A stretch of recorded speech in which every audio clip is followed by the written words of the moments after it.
Bismillahirrahmanirrahim. Assalamualaikum warahmatullahi wabarakatuh.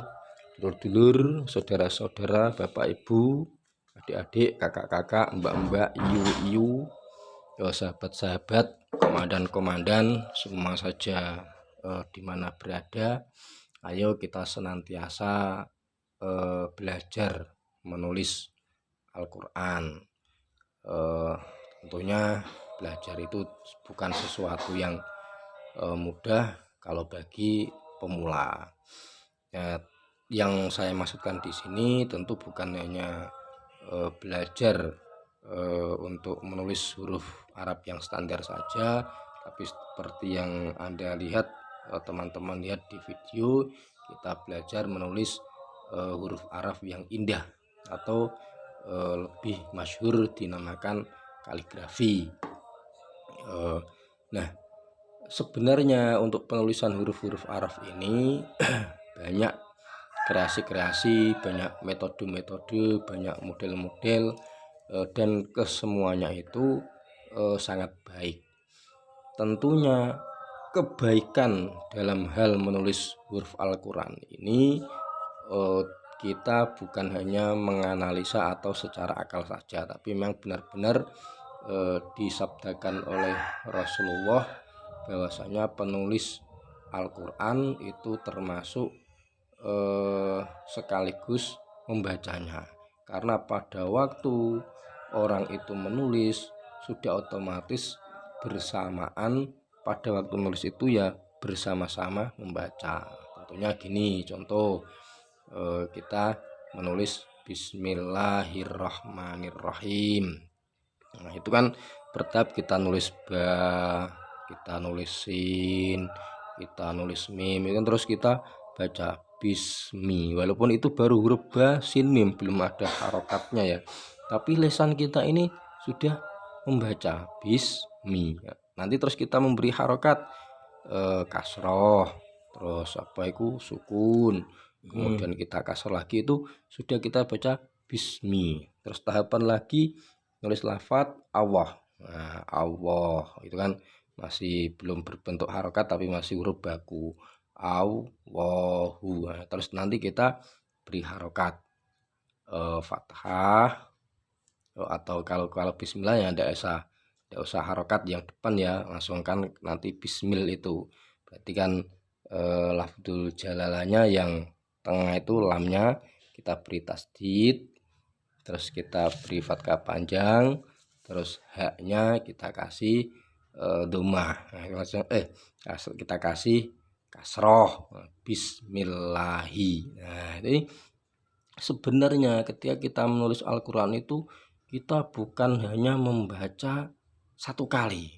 tapi berkali-kali. Apalagi kalau kaligrafi, biasanya kalau kaligrafi itu tahapannya, kalau yang seperti saya ya baru belajar itu lama, tidak langsung jadi.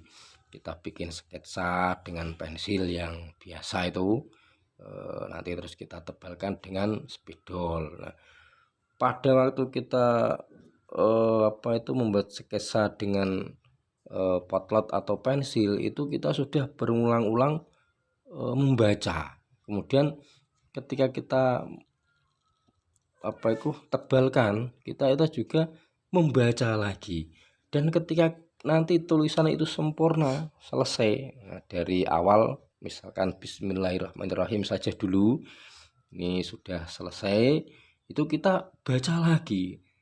Dan hati ketika membaca itu tidak terasa, memang sudah otomatis kita membaca, nggak ada beban sama sekali, itu malah senang. Nah, ini itu poin-poin yang sangat baik di dalam kita belajar menulis huruf Al-Quran.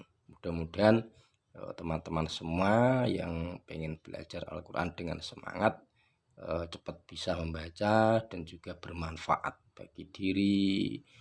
Syukur-syukur kalau mahir kaligrafi ya bisa membantu lingkungan sekitar, misalkan ada musola, ada masjid, kita buat ornamen-ornamen yang bertuliskan kaligrafi. Wong di Arab saja, di Ka'bah itu kan kiswa, itu tulisannya kan kaligrafi. Nah, tulisan Arab ayat-ayat Al-Quran yang ditulis di dalam kain, disebutnya kiswah.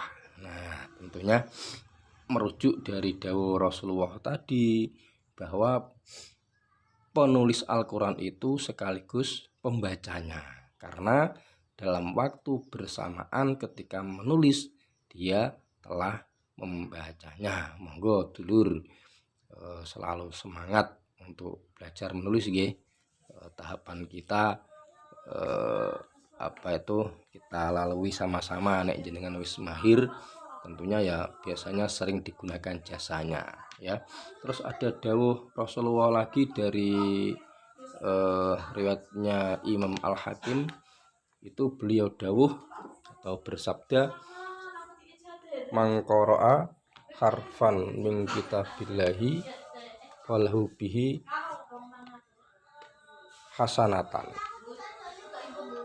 Siapa saja yang menulis satu huruf dari kitabnya Allah, beliau mendapat satu kebaikan. Kan enak mendapat satu kebaikan.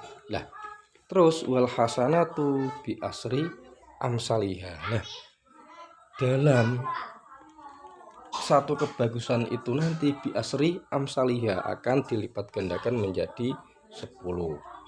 Selanjutnya dawuh la aqulu alif lam mim harfun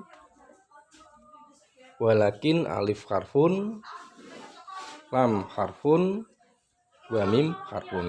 Dan saya tidak mengatakan, kata Rasulullah, saya tidak mengatakan bahwa jenengan kalau moco, kalian kalau membaca alif lam mim itu membaca satu huruf, tapi jenengan atau teman-teman sudah membaca alif satu huruf, lam satu huruf, dan mim satu huruf. Berarti sudah membaca 3 huruf kali 3 berarti sudah 30 kebaikan.